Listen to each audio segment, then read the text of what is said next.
जब एक इंसान कंटिन्यूसली काफी लंबे समय तक फिजिकल और मेंटल स्ट्रेस लेने की वजह से इतना घिस जाता है कि वो हमेशा थका हुआ महसूस करता है, चिंता में रहता है और अपने एनवायरनमेंट की डिमांड्स को पूरा नहीं कर पाता, चाहे वो स्कूल की डिमांड्स हों, जॉब की या फिर अपनी फैमिली की प्रॉब्लम से डील करना, तब हम बोलते हैं कि वो इंसान बर्नआउट का शिकार बन गया है।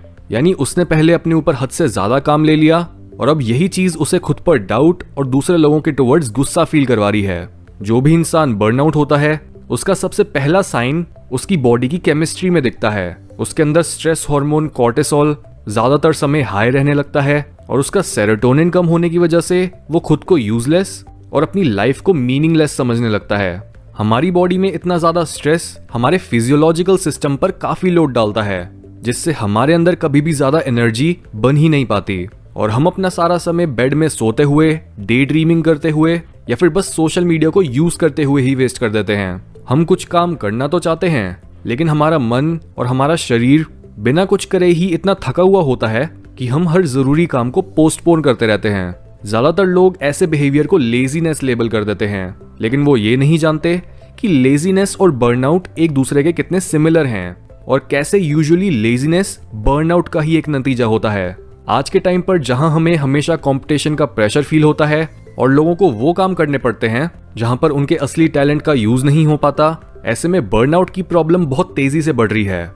इसलिए इस एपिसोड में हम बर्नआउट के कुछ साइंस डिस्कस करेंगे ताकि आप ये समझ पाओ कि कहीं आप भी अपने बर्नआउट को अपना आलस तो नहीं मान रहे। Sign number 1, you have lost your fire. जहां आलस जुड़ा होता है हमारी फिजिकल और साइकोलॉजिकल एनर्जी की कमी से, वहीं बर्नआउट से जुड़ी प्रॉब्लम इमोशंस पर बेस्ड होती है।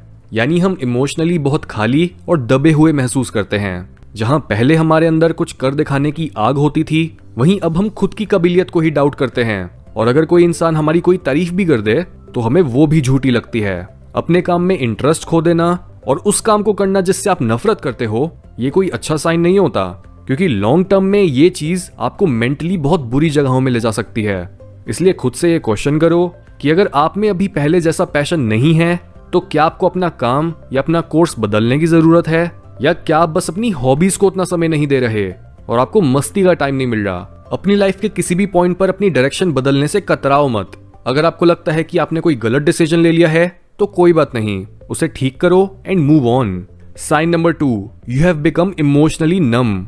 अगर आपके अंदर इमोशंस की उतनी हलचल नहीं होती या आप खुद ही अपने इमोशंस को मारना चाहते हो तो ये स्टेट मौत के बराबर ही होती है। कई बार जब काम का स्ट्रेस और प्रेशर बढ़ जाता है तब हम उसका लोड अपनी साइकोलॉजी से हटाने के लिए खुद को साइकोलॉजिकल लेवल पर ही दुनिया से दूर कर लेते हैं। हमें किसी फेस्टिवल या पार्टी में मजा नहीं आता, हमें लोगों के साथ रहने का मन नहीं करता, हमारी जिंदगी ऑटो पायलट पर चलती रहती है और हर दिन पिछले दिन जैसा ही होता है। इसके ऊपर से हम इस सच्चाई को फेस करने के बजाय खुद को नशों, खाने या एंटरटेनमेंट से डिस्ट्रैक्ट करने लगते हैं। आपको ऐसे लगने लगता है कि आप खुद की लाइफ को ही एक दूरी से चलते और बीतते हुए देख रहे हो। आपको कोई भी चीज ना तो ज्यादा खुशी देती है और ना ही दुख, लेकिन अंदर ही अंदर ये चीजें इकट्ठी हो रही होती हैं। बिना खुद की प्रॉब्लम्स को फेस करे और उन्हें दूसरों के आगे एक्सप्रेस करे, आपका ये इंटरनल प्रेशर जहर की तरह आपको अंदर ही अंदर खत्म करने लगता है। इमोशनल नमनेस सच से दूर होने पर बढ़ती है, लेकिन उसे एक्सेप्ट करने से घटती है। Sign number 3, you don't take care of yourself. जहां आलसी लोग खाने और खुद की बॉडी की केयर करने में पूरी तरह से फेल नहीं होते, वहीं जो लोग बर्नआउट एक्सपीरियंस कर रहे होते हैं उनके पास खुद की इमोशनल, फिजिकल और मेंटल नीड्स को पूरा करने की एनर्जी नहीं होती। वो या तो बहुत ज्यादा खाने लगते हैं या एकदम से उनकी भूख खत्म ही हो जाती है और वो कुछ नहीं खा पाते। वो ढंग से नहाना धोना बंद कर देते हैं, कभी बहुत लेट सोते हैं और कभी सोते ही नहीं हैं। बर्नआउट की वजह से एक इंसान के लिए ये सारे काम मीनिंगलेस बन जाते हैं, लेकिन दूसरों को उनका ये बिहेवियर आलस लगता है। इसलिए अगर आप भी इस प्रॉब्लम से जूझ रहे हो तो खुद की इमोशनल, फिजिकल और मेंटल नीड्स को पूरा करने से शुरुआत करो और बर्नआउट के इन सिम्टम्स को हैंडल करके उसकी जड़ तक जाओ। Sign number 4, mood swings. जब एक इंसान की बॉडी स्ट्रेस की वजह से अंदर ही अंदर खुद को खा रही होती है तो ये ऑब्वियस सी बात है कि उसका मूड अच्छा तो बिल्कुल भी नहीं होगा।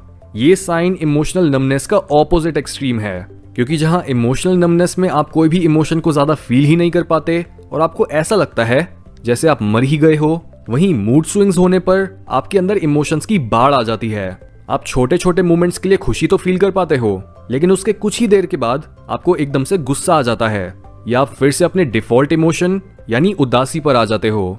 मूड स्विंग्स को लाने के सबसे बड़े कारण होते हैं गलत टाइम पर सोना या उठना, बहुत कम या बहुत ज्यादा सोना, बेटर फील करने के लिए जंक फूड खाना, अपनी लाइफ में वो ना कर पाना जो आप करना चाहते थे, या फिर बुरी आदतें पाल लेना और उनकी वजह से अच्छे रिलेशनशिप्स ना बना पाना।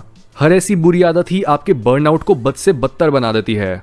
इसलिए मूड स्विंग्स के केस में अपनी आदतों पर ध्यान देने से शुरुआत करो। Sign number 5, you feel lost. ये एक और बड़ा साइन होता है जो बर्नआउट को लेजीनेस से अलग बनाता है, क्योंकि जहां एक लेजी इंसान साइकोलॉजिकली अपने अंदर ज्यादा कोई बदलाव नहीं देखता, वहीं एक कंप्लीटली एग्जॉस्टेड इंसान मेंटली खुद से और खुद के लाइफ पैथ से ही दूर हो चुका होता है। वो खुद की आइडेंटिटी को लेकर भी डाउट में होता है कि वो कौन है, वो अपनी लाइफ में क्या कर रहा है, क्या उसकी सफरिंग मैटर भी करती है, या सिर्फ उसे ही इस प्रॉब्लम से क्यों गुजरना पड़ रहा है। और तो और वो ये भी नहीं समझ पाता कि क्यों उसका मेहनत करना जरूरी है जब उसे इतनी मेहनत करने के बाद भी अब तक कुछ नहीं मिला। क्या वो जो काम कर रहा है वो उसे फुलफिल नहीं कर रहा, या क्या उसे अपना लाइफ पैथ बदलना चाहिए ताकि वो अपने बर्नआउट से बाहर निकलकर वापस से हेल्दी और हैप्पी बन सके। ये क्वेश्चंस एक इंसान के अंदर एक बड़े चेंज से पहले ही आते हैं। लेजीनेस आपको चेंज नहीं कर सकता, लेकिन बर्नआउट से जुड़ी सफरिंग जरूर आपके पैरों तले जमीन हिला देती है और आपको वापस से सही रास्ते पर आने और अपनी लाइफ में हर चीज का बैलेंस बनाने के लिए मजबूर करती है। इसलिए अगर आप भी अपनी लाइफ में लॉस्ट फील कर रहे हो तो होप मत छोड़ो। अपने इस फेज को एक साइन की तरह देखो और खुद की गलतियों को सुधारो। Sign 6, loss of mental sharpness.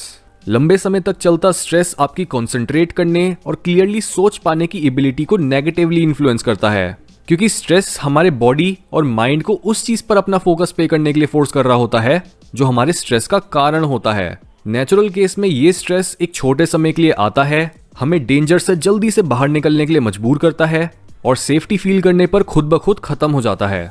लेकिन जब आप अपनी फिजिकल, इमोशनल या मेंटल हेल्थ को उतनी इंपॉर्टेंस नहीं देते और स्ट्रेस को नजरअंदाज करके उसकी जड़ तक नहीं पहुंच पाते, तब धीरे धीरे करके जैसे आपकी खुशी और एनर्जी गिरती है, वैसे ही आपकी मेंटल फैकल्टीज यानी ध्यान लगा पाने, सोचने, चीजों को याद रखने और समझने की क्षमता भी तेजी से कम होने लगती है। Sign 7, displaced anger.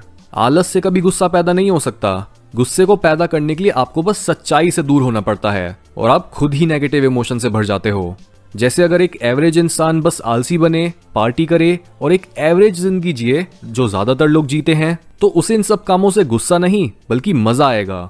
लेकिन अगर आपके अंदर बहुत ज्यादा पोटेंशियल है और आपको पता है कि आप अपने लाइफ टाइम में कुछ महान काम कर सकते हो, तो उस केस में चाहे आप आलसी बनो, गलत जॉब ले लो या खुद को बुरी आदतों से खुश करने की कोशिश कर लो, आपको हर केस में ही गुस्सा आएगा, जस्ट बिकॉज आप वो नहीं कर रहे जिस काम को करने के आप केपेबल हो।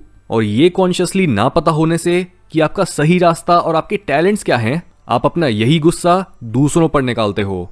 इसलिए इन साइंस को ढंग से समझो और खुद की करंट सिचुएशन या अपने फ्यूचर के लिए इस नॉलेज को अपने साथ रखो।